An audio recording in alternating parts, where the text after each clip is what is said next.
Bienvenue sur le podcast Samantha tombe le masque. Je suis Samantha, énergéticienne, cartomancienne, alchimiste des énergies et de l'âme, mais aussi femme authentique, imparfaite, maman solo et exploratrice d'un chemin qui n'a pas de mode d'emploi. Ici, pas de faux semblants, je partage ce qui m'a brisée, ce qui m'a reconstruite, je parle de mes ombres autant que de mes lumières. Je t'emmène dans mes expériences, mes prises de conscience, mes vérités d'aujourd'hui. Celles qui changent, qui évoluent, qui s'affirment. Chaque épisode est une clé pour te rappeler que toi aussi, tu peux tomber le masque et laisser ton âme vibrer plus fort. Si ce podcast résonne en toi, fais-le voyager. Partage-le, note-le, commente-le. Parce que plus nous serons nombreuses à tomber le masque, plus nos âmes respireront. Bienvenue dans ce nouvel épisode où j'ai décidé de remettre les choses au clair. J'ai envie de te dire les choses cash, l'énergétique et tout ce qui est lié au monde de l'invisible, ça part dans tous les sens. Et il est temps, vraiment temps, d'y remettre de l'ordre. On va pas se mentir, l'énergétique et tout ce qui est lié à l'invisible, c'est devenu le Far West. Tu vas trouver de tout, et surtout du grand n'importe quoi. Il y a des gens qui vont s'autoproclamer maîtres spirituels, guérisseurs, je ne sais pas quoi, qui vont avoir des pratiques ultra borderline, qui vont venir proposer des rituels, proposer des trucs vraiment très chelous. Et il y a aussi cette croyance qu'il faudrait être né avec un don spécial pour pouvoir travailler avec l'énergie et l'invisible. Alors tout ça, moi, ça me pose problème. D'un côté, ok, l'énergétique, je le dis et je le répète, tout le monde y a accès. Tout le monde est fait d'énergie.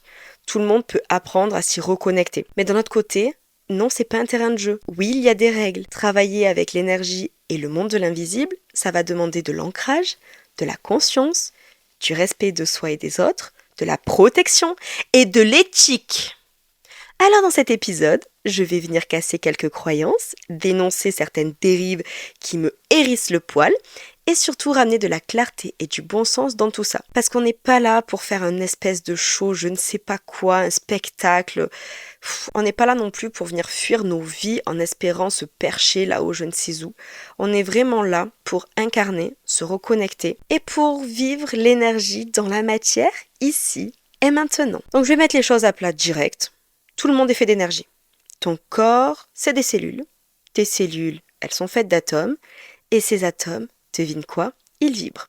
Ça veut dire quoi ? Que 100% de ce que tu es, de ce que je suis, de tout ce qui vit sur Terre, humains, animaux, plantes, bref, c'est de l'énergie en mouvement. Donc non, t'as pas besoin d'un tampon sur ton front avec écrit « élu par l'univers » pour pouvoir ressentir ou travailler avec l'énergie et l'invisible. C'est pas réservé à une poignée de personnes spéciales qui auraient eu la chance de naître avec un soi-disant don. Pour te donner une image simple, ça c'est comme la respiration. Tout le monde respire, c'est ultra naturel. C'est intégré dans ton corps, dans ta conscience. Mais certaines personnes vont le développer de différentes manières. Il y en a qui vont développer la respiration pour chanter. Donc elle va apprendre à moduler son souffle pour sortir des notes vraiment qui sont époustouflantes. Il y en a d'autres, comme les apnéistes, qui eux vont travailler leur respiration pour faire de la plongée en retenant justement leur respiration. Est-ce que tu penses que eux ils respirent mieux que toi ? Est-ce que tu penses qu'ils ont reçu un don magique à la naissance ? Ils ont pratiqué, affiner et cultiver une capacité que nous avons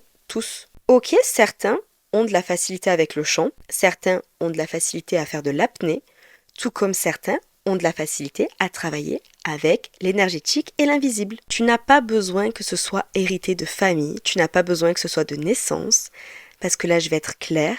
Oui, il y a des gens qui sentent des choses depuis toujours. Oui, il y a aussi des gens qui l'ont ressenti et ont décidé de ne jamais le travailler, voire même de tout couper. Ce qui va faire la différence, ça va pas être l'héritage, ça va pas être la rareté, ça va pas être l'étiquette du don. Ce qui fait vraiment la différence, c'est la pratique, c'est la capacité à te reconnecter à toi et à travailler régulièrement avec cette énergie. Après, il y a aussi les dérives du tout le monde peut le faire, donc je fais n'importe quoi, je m'en fous. Ok, tout le monde peut pratiquer l'énergétique, mais il y a un gros mais. Ça ne veut pas dire que tu peux le faire n'importe comment. C'est exactement ce que je vois en ce moment. Des dérives, des abus, et parfois même des dangers. Pour moi, il y a des pratiques qui sont ultra dangereuses. Je vais penser au Ouija, aux invocations, toutes ces tentatives d'ouvrir des portes, des portails sans protection, sans ancrage. Franchement, j'ai même vu des jeux pour enfants de Ouija. Enfin, moi, ça me bute, en fait, ce genre de choses.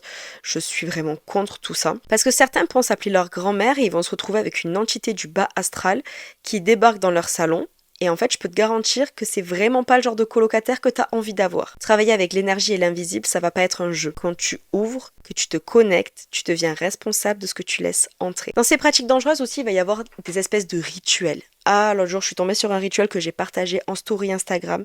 Franchement, celui-là, en plus de me donner envie de vomir, il m'a juste hérissé le poil en me disant mais c'est ultra dangereux.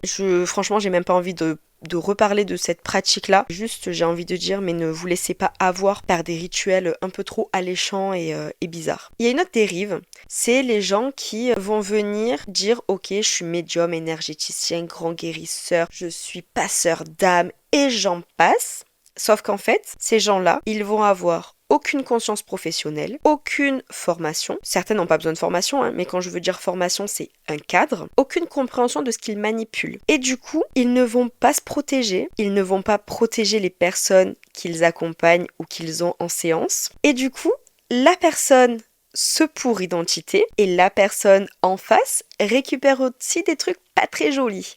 Ça m'est déjà arrivé en séance de nettoyer des personnes qui avaient vu quelqu'un d'autre avant moi. Je dis pas que je suis parfaite. Là, je me suis retrouvée avec des personnes chargées d'entités et qui me disent je comprends pas, j'ai fait un soin énergétique.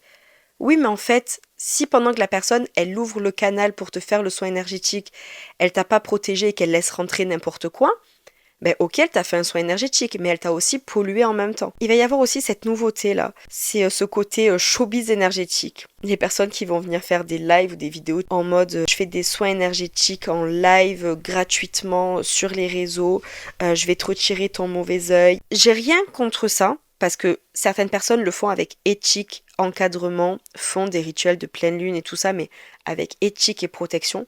Mais il y en a certains, ils débarquent en mode je te connais pas, je te fais un truc, mais ne laissez pas n'importe qui toucher vos énergies. C'est ultra dangereux. Les gens, ils sont là, ils te font 2-3 petits gestes devant la caméra, ils te disent « Ok, t'as plus de mauvais œil, merci, au revoir, au suivant ». Et en fait, ils font 5-6 personnes comme ça dans la soirée, voire même des fois beaucoup plus. C'est pas une baguette magique qu'on va agiter devant un public. Déjà, ça peut être dangereux vraiment aussi pour d'autres raisons. Ça va venir alimenter certaines croyances. La notion de spectaculaire, cette notion de facilité. Alors qu'un vrai travail énergétique, ça va être fait en profondeur. Ok, t'as le mauvais œil. Pourquoi ? T'as une faiblesse énergétique, t'as un manque de protection, t'as un manque d'ancrage.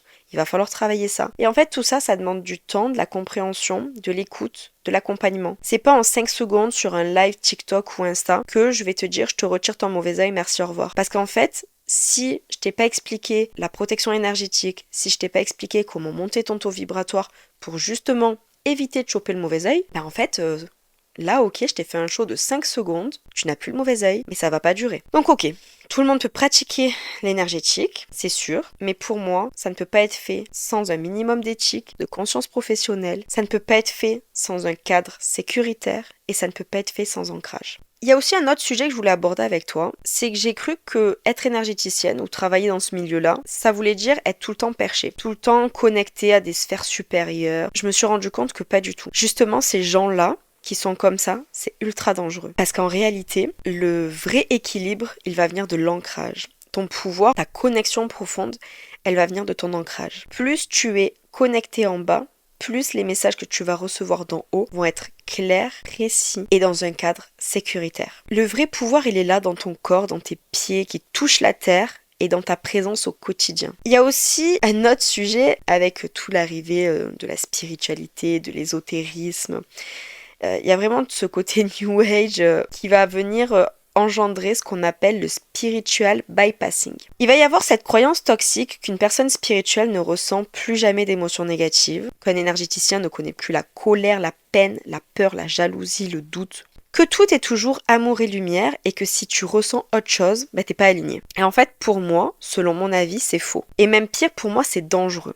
Parce que nier tes émotions, c'est venir te couper de ton humanité. C'est vouloir coller un filtre Instagram permanent sur ta vie, alors que la vraie évolution spirituelle, elle va venir se vivre en priorité dans ta chair, dans tes hauts et tes bas, dans ta lumière, mais surtout dans tes ombres. Un énergéticien qui te dit qu'il ressent plus rien de difficile, qu'il vit dans un état permanent de zénitude, soit il se ment à lui-même, soit il est en plein bypassing. Ça finit toujours par exploser. Parce qu'au final, tes émotions, elles vont trouver un moyen pour sortir. La personne, si elle n'est pas prête, ça finit en burn-out, hôpital psy ou compagnie. Alors non, être énergéticienne, ça va pas être se couper de la vie terrestre. Mais au contraire, vraiment, j'ai envie de dire, c'est même plonger dedans encore plus profondément et avec conscience. Je t'en ai parlé, l'ancrage, c'est vraiment la base de tout.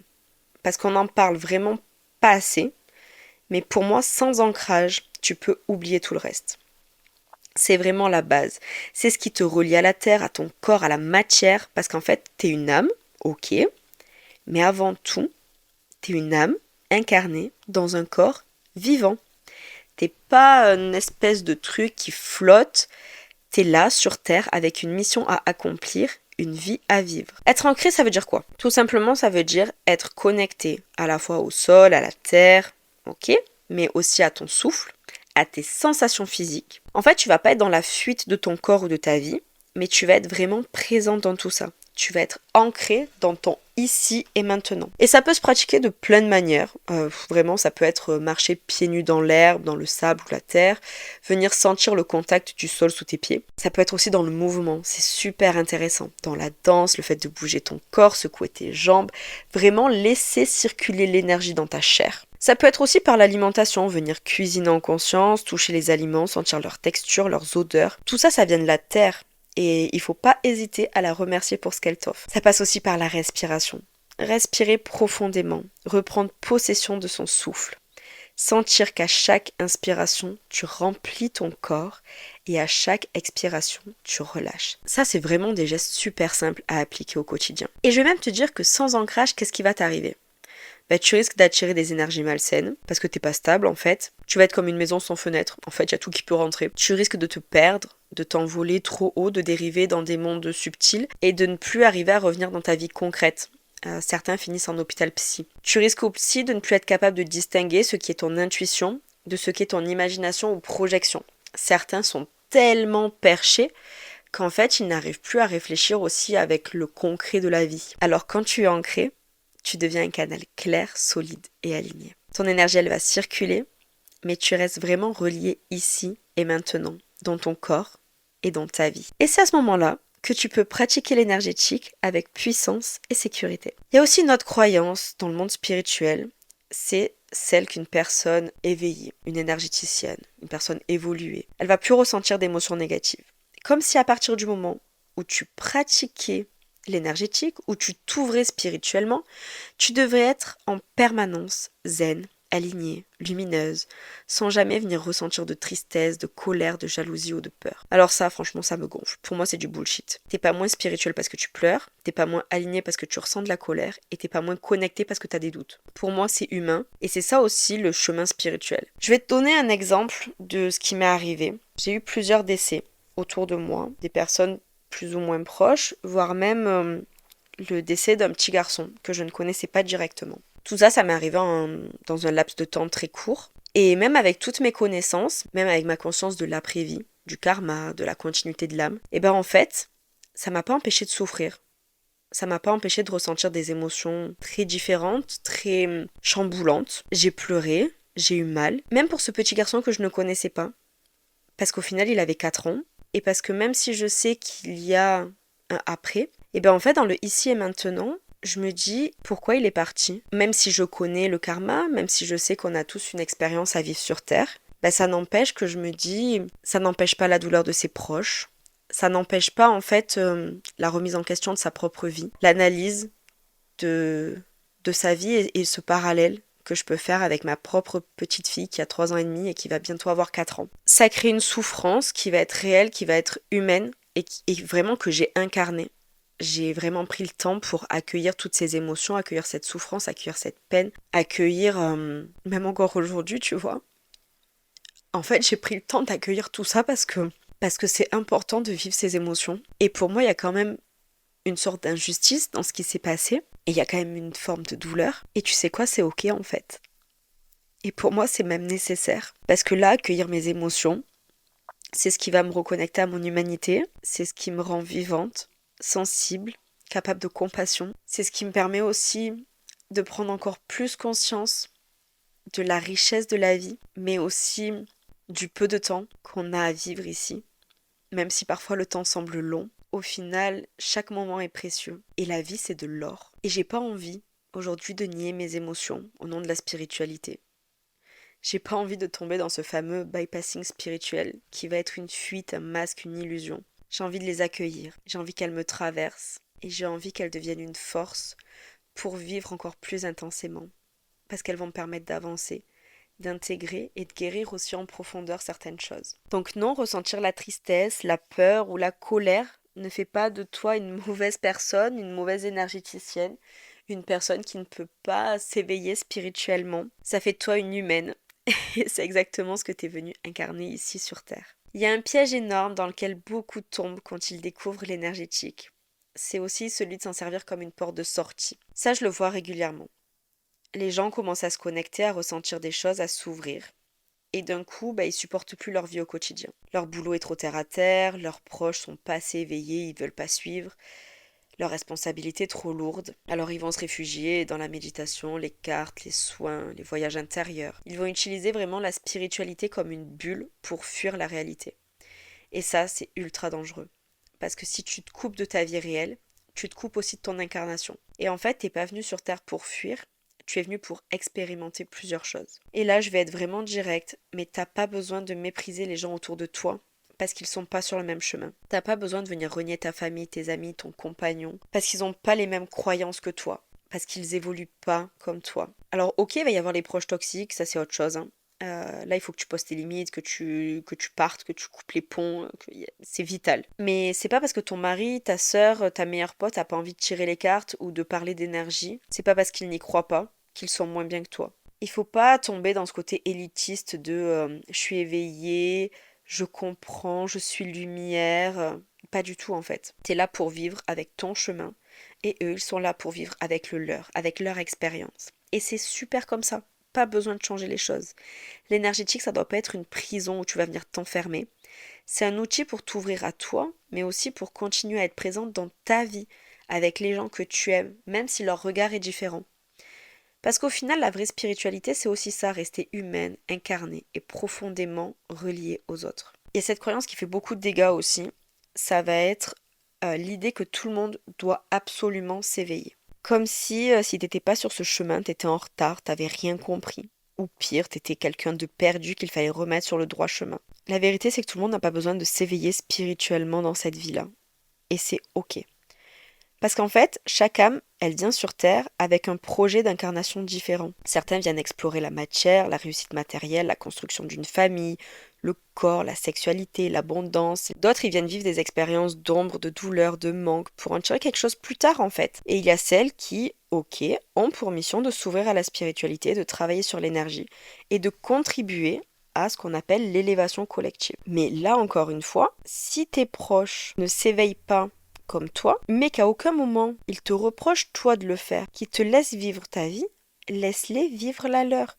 Après, c'est sûr que s'ils te critiquent, s'ils te rejettent, en fait, tu coupes les ponts, tu vis ta vie, et eux, ils vivent la leur. Tant que tu pars pas dans des délires perchés et des choses un peu étranges, que tu restes dans un environnement qui est sécuritaire pour toi, avec de la protection, entouré de bonnes personnes qui ne veulent pas avoir une emprise sur toi, il n'y a pas de souci. Mais ne va pas couper les ponts juste parce que ton mari n'a pas décidé de faire ses 8 méditations par jour. Non, en fait, on n'est pas tous obligés de faire ça.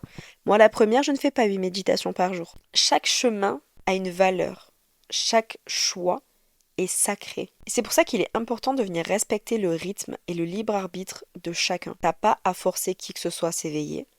Tu n'as pas à pousser ton entourage à suivre ton évolution. Si une personne n'en a pas envie ou n'est pas prête, c'est son chemin, sa décision. Et c'est très bien comme ça. Au final, moi je le vois, je suis heureuse d'être entourée de personnes qui n'ont pas les mêmes croyances, le même éveil que moi, parce que ça crée des discussions hyper riches, ça me permet de voir d'autres points de vue et ça me permet d'avoir constamment des remises en question aussi de la personne que je suis. Sinon, tu vas tomber dans quoi? Dans un système de secte où tu vas imposer un mouvement, où tu vas absolument chercher à convaincre, convertir, rallier.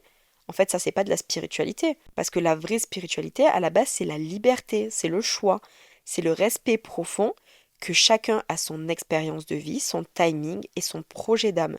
Donc non, tout le monde n'a pas besoin d'être spirituel pour être valable.